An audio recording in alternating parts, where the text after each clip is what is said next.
Salut tout le monde, c'est Wok et aujourd'hui on se retrouve pour fabriquer une machine à dessiner.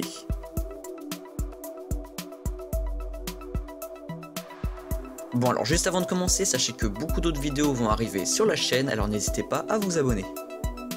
Bref, pour faire ce projet on va avoir besoin de pas mal de choses. On va donc avoir besoin de une carte Arduino Uno, une moteur Shell de V1, deux moteurs Pasapa 28BYG48, un servo moteur, deux capteurs de fin de course, deux dissipateurs de chaleur, de la pâte thermique, des câbles électriques, des vis à bois et plastique, une vis acier avec son écrou, un ressort, un roulement à billes de résistance de 220 ohms, deux ventilateurs et bien évidemment une imprimante 3D.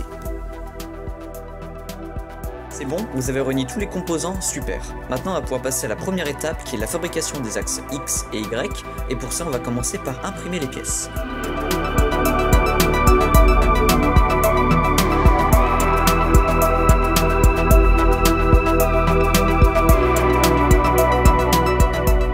Maintenant, il nous faut un support pour notre machine.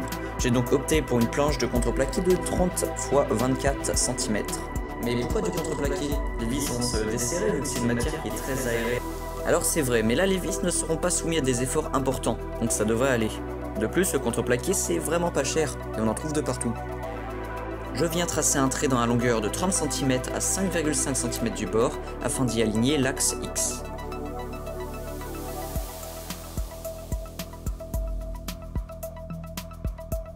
Alors là, j'ai un petit problème, la pièce, elle est tordue.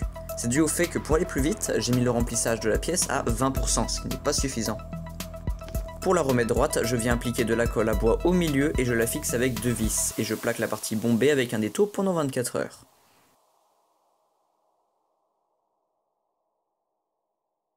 Et voilà, au bout de 24 heures, la pièce est bien droite.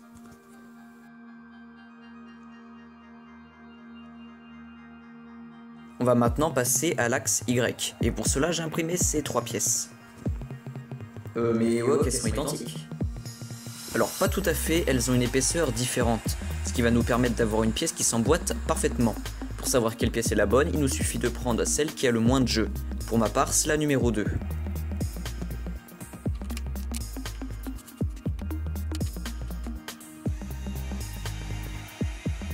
Et alors là on peut le voir, il y a encore un petit jeu qui est assez embêtant. Non mais wow, ça sert à rien, on le voit presque pas. Alors oui, mais quand on met le rail Y, le jeu est énormément amplifié. Pour y remédier, on va imprimer ces deux petites pièces et on les ponce à la main de manière à ce qu'elles rentrent parfaitement dans la gorge.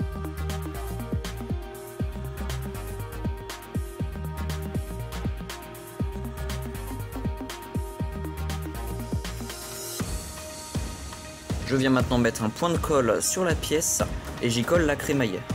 Bon, vu que ça tenait pas trop, j'ai mis de la colle chaude et ça tient parfaitement. Bon, c'est moi du futur qui parle, une V2 a été faite et maintenant il y a un système de cran, parce que c'est vrai que c'était vraiment pas pratique. Et enfin, j'ai emboîté l'axe Y, et c'est là que la pièce qu'on a fabriquée juste avant va nous servir. On vient la coller ici et on constate que c'est beaucoup mieux.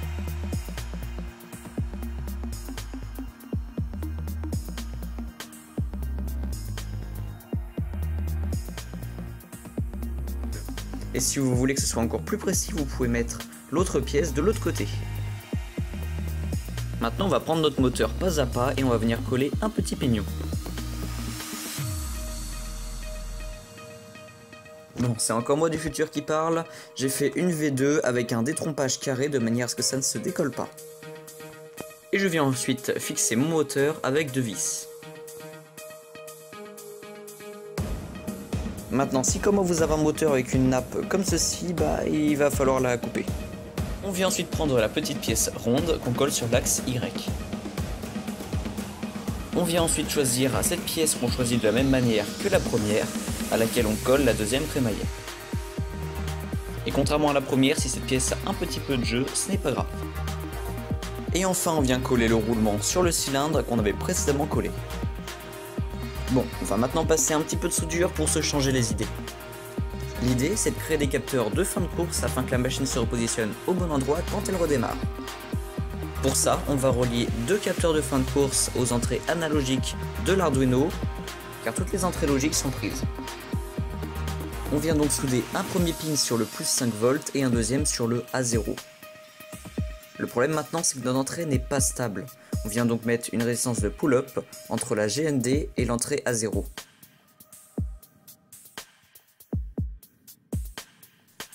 Et on répète l'opération pour l'entrée A5. On va maintenant prendre nos deux capteurs de fin de course et souder des câbles dessus en les isolant avec de la gaine thermo.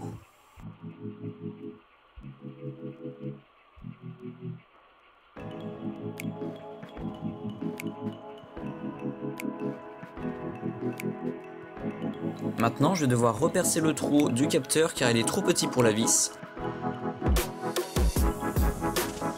Une fois que les deux sont prêts, j'enlève la vis des moteurs et je mets le capteur de fin de course.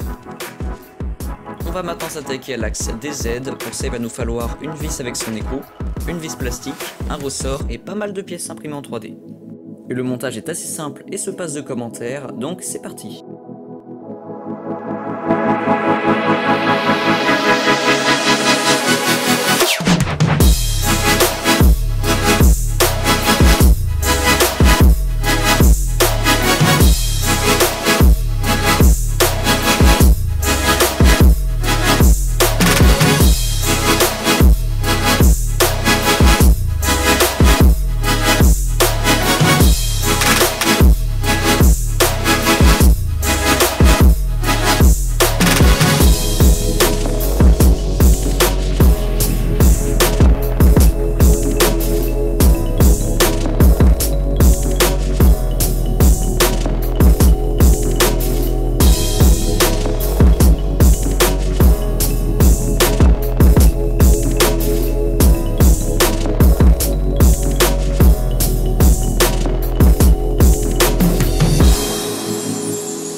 Alors maintenant je vais confondre un problème auquel j'avais pas vraiment pensé, la crémaillère touche l'Arduino quand elle recule.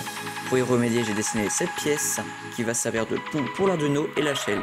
Et on va pouvoir venir la visser dans le contreplaqué comme ceci.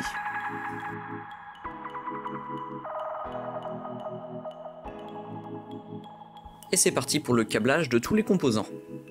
On commence par passer les fils du moteur X par ce petit trou. On passe ensuite tous les fils du moteur Y dans la longue encoche, ainsi que ceux du servomoteur et des deux capteurs de fin de course. On va maintenant brancher tous ces câbles sur la shield, à commencer par les moteurs pas à pas en respectant le même code couleur que moi.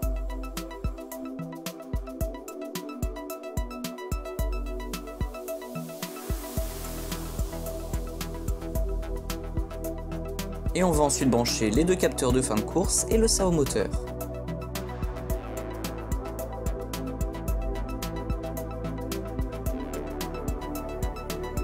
Je viens ensuite fixer deux fils pour l'alimentation et n'oubliez pas d'enlever le cavalier PWR.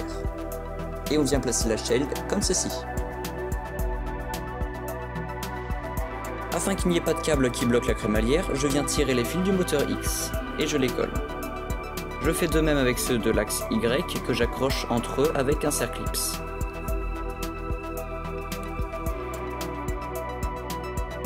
Et enfin je tends celui du deuxième capteur de fin de course et je le colle. Et j'en profite aussi pour coller ceux de l'alimentation.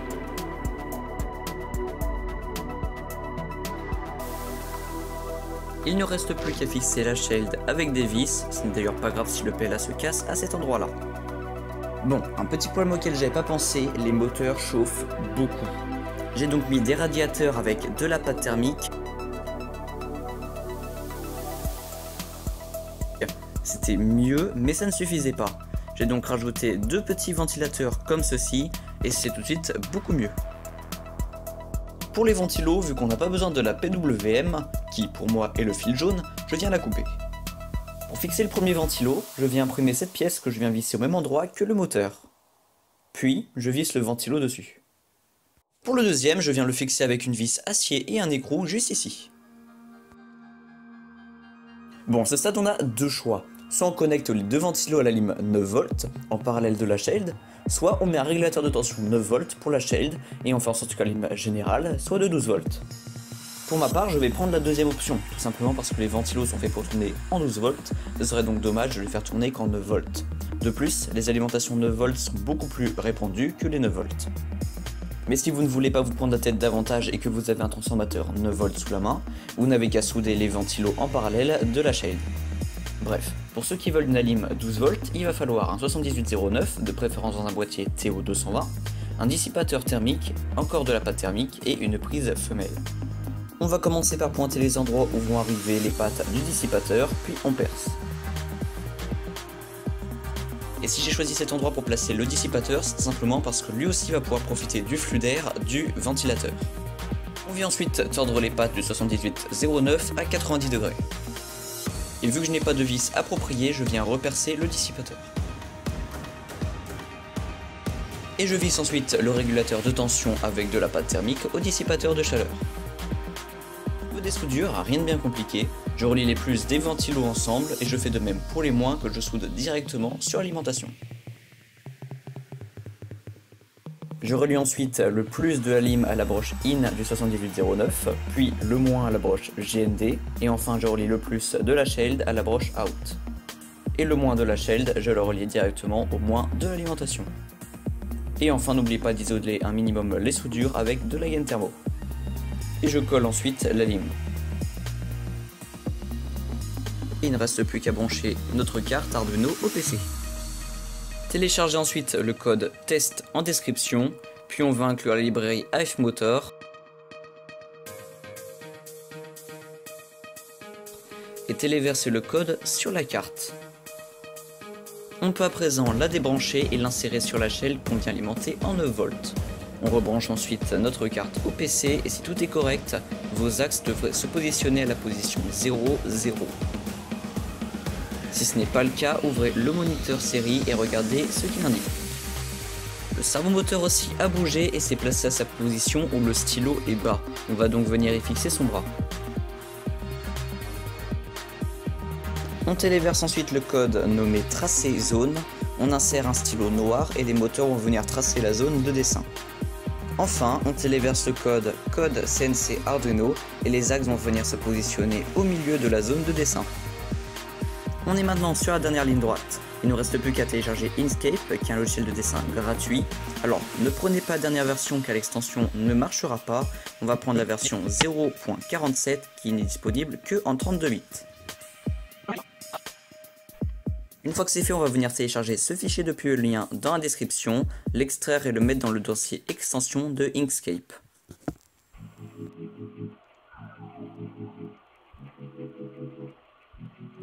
On peut maintenant lancer le logiciel et dans Fichier, on va modifier les propriétés du document et on va créer une feuille de 125 par 120.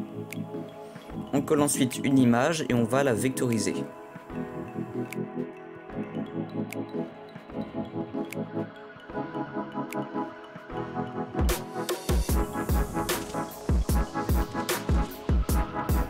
On peut maintenant supprimer notre ancienne image qui ne contient pas de vecteur et on sélectionne la nouvelle, on va dans chemin et on clique sur offset dynamique.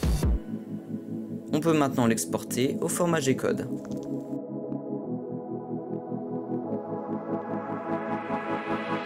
Comme vous voyez, avec la nouvelle version, le G-code ne se crée pas car l'extension n'a pas été mise à jour. Et enfin, pour envoyer ce G-code vers la carte Arduino, on va avoir besoin d'un petit logiciel que je vous ai mis dans la description. On va le lancer et appuyer sur la touche P pour sélectionner le port de l'Arduino. Une fois que l'Arduino a fini de bouger ses axes, on va appuyer sur la touche G et charger le G-code qu'on a créé juste avant. Alors vous le voyez, il y a plein de commandes sur le logiciel, mais elles ne marchent pas. Il n'y a que 3 commandes qui marchent, la touche P, la touche G et la touche X qui permet d'arrêter la machine en cas de problème. Et c'est parti pour le test final.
ben voilà, c'est déjà la fin de cette vidéo. En tout cas, j'espère vraiment que cette vidéo vous aura plu. Sur ce, bricolez bien et à bientôt.